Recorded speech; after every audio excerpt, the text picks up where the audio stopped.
Thailand or the Philippines? That has been the question I've been asking myself when planning my tropical adventure in Southeast Asia.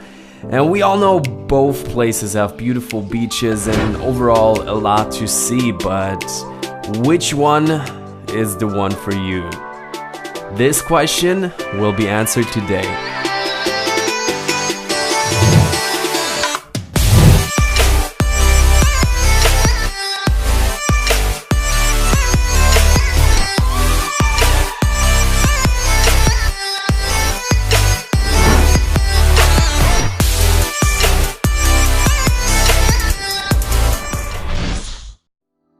And with that, welcome to today's video. My name is Danny and here we talk about travel, health and mindset.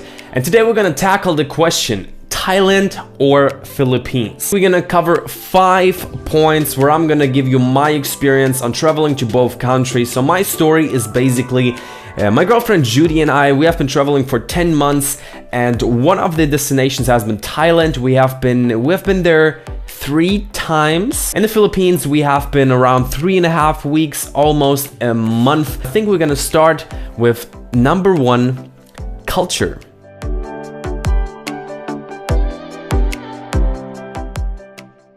We're gonna do a little bit of a history lesson right now. Don't worry, we're gonna get a lot more practical into a traveler's perspective in just a minute. But for example, Thailand, there you have mostly Buddhism. So what that means for you, if you're into temples, if you want to see some of the Buddhist culture, that is gonna be Thailand. There are a lot of beautiful temples, statues.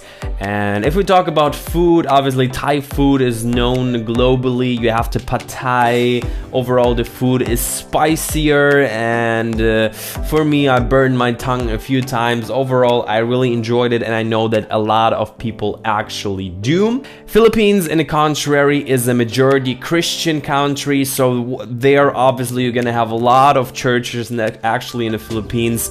All the time we have been driving by, but really cute little churches. Obviously the food is also very much different. The Philippines are known for lechon, so basically there you have like hearty meats. It's not very spicy. It's a completely different kitchen.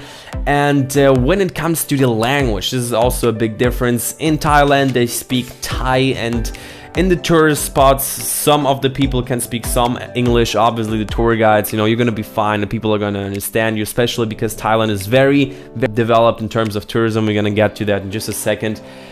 But in the Philippines, in the contrary, they have different dialects of the Filipino language, but overall almost everyone speaks English. So that is a huge difference when it comes to just getting by and getting around, but also when it comes to if you're someone who likes to really immerse yourself in the culture and maybe connect with the people and see how they live. In the Philippines, it's a lot easier just because there isn't a language barrier. I mean, if you're speaking English and if you're watching this video, I suppose you do. And also there are, from the colonial times, Spanish influences, so also on buildings and the churches, everything looks very Spanish, which I personally found to be very interesting. So with that, we're gonna get to point number 2, which is nature. Leave behind your own deception and learn to live in beaches. I would say let's start with Thailand. If I think about Thailand, I think about beaches like Riley Beach. This is known as kind of like the real life Avatar. You have the huge limestones, and another example of it is a very touristy place, Koh Phi Phi Island. It is probably one of the most famous party places, but the nature there is absolutely breathtaking. Another example which is quite different is Koh Lanta. This was one of my favorite islands in Thailand, and as you see from the pictures right now, the beaches are very nice. You have some blue waters. When it comes to the Philippines and I'm thinking about beaches, one of the first things would be like the small island, Balikasak Island, close to the big Bohol Island.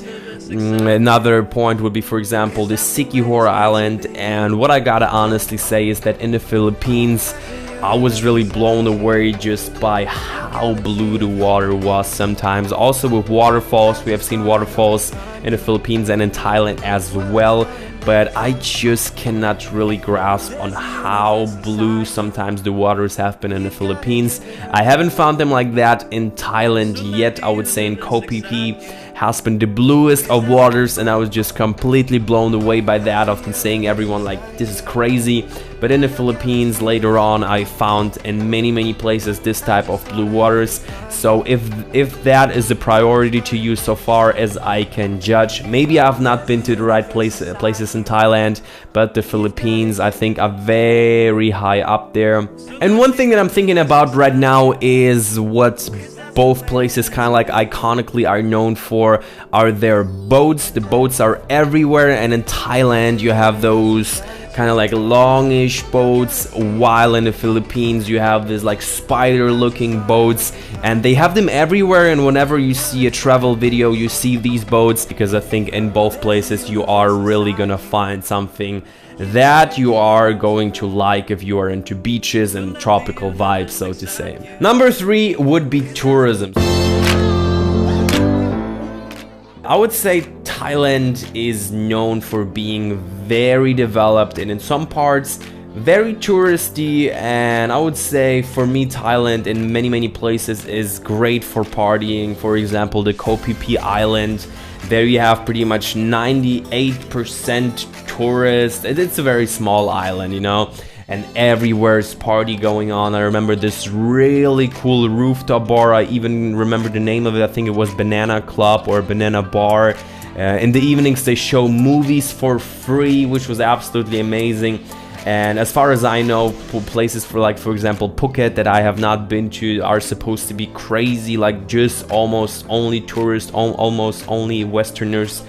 But not all of Thailand is like that. There are places that are a lot less developed, especially if you're just gonna, you know, just roll it by yourself and look for, let's say, undiscovered, maybe hidden gems. But I would say there are less of them at this point, as in contrary to the Philippines and Bangkok and also Chiang Mai. So in Chiang Mai, for example, you can do elephants. They have a lot of ethical sanctuaries where the elephants are just hanging out, you know, they're having a good time. They're getting stuff to eat and getting washed by people who are paying like, I don't know, 80 bucks to do it. So and now let's get to the Philippines. I would say in the Philippines I spent less time than in Thailand, but overall I had the experience that you had a few more developed and more touristy places where you also have seen a lot of Westerners and also restaurants and then a few opportunities to party, obviously. But if you just go out of these places, I'm thinking right now, for example, in Bohol, you have Alona Beach, and there it is kind of like set up for tourists. We have been living a little bit outside of that in our like cubicle, Airbnb, really cool place. I have a separate video about that as well. And if you just go out of Panglao, like the part of Bohol, and just go up, there's just local life. And a thing in the Philippines is, as far as I know, Philippines is one of the youngest nations in the world. The average age is very young. I think it's below 30. So in the Philippines, a huge difference to Thailand for me was that there have been children running on the streets everywhere. I would say in the Philippines is also a bigger adventure factor. Even if you're staying one of the more touristy areas, you can just go out there with your motorbike and explore.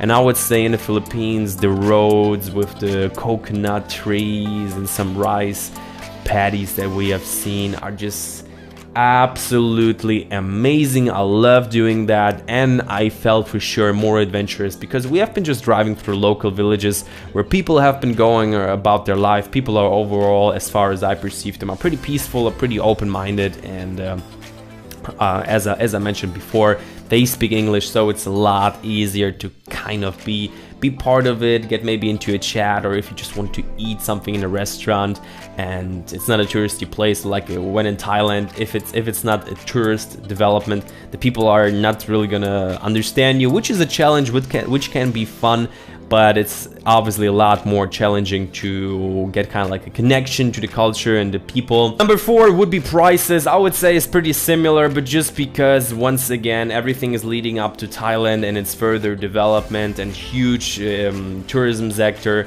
Thailand is definitely a little bit more expensive, especially when it comes to the before mentioned going out, partying, restaurant scene, alcohol especially. In the Philippines, the San Miguel Light has been my favorite drink. I think it costed around $1 or something. And, food has been also definitely a little bit cheaper. I would say like 15 to 20%. And the last thing would be getting around, and this is a pretty big difference. You have thousands of islands. I think they have 7,500 so many islands.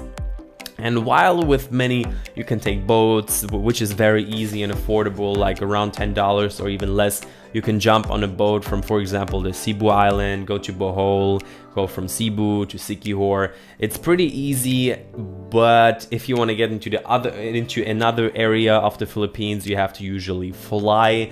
In Thailand, on the contrary, for example, we have been going from Bangkok to Koh Samui with a night train. It has been also very affordable. It has been actually quite long, but it has been an overnight train. It has been fun. So this is just, I would say, a difference. And in a lot of cases in the Philippines, if you want to see many areas, you're quite necessarily going to need to fly. And as a conclusion for today's video, I would say definitely both places are obviously worth traveling to. There's a reason behind the madness of Thailand, why everybody is going there at the moment. But while I think Philippines is already a popular destination, for a lot of people it's not really on the map. So this is my conclusion for both places. I might end up at both places within the next year. We'll see where the plans are gonna lead me. Philippines so far is on the map, maybe even for already this year. So if you enjoyed today's video, make sure to give it a thumbs up. And right now I'm doing a travel guide series where I cover a lot of the countries that I've been traveling to. The last few videos have been about the Philippines, so if you want to see more about that, check it out. If you're still here, if you watched until the end, which I know not everyone does, put into the comments, I got a world to see, and I really appreciate that. See you in the next one.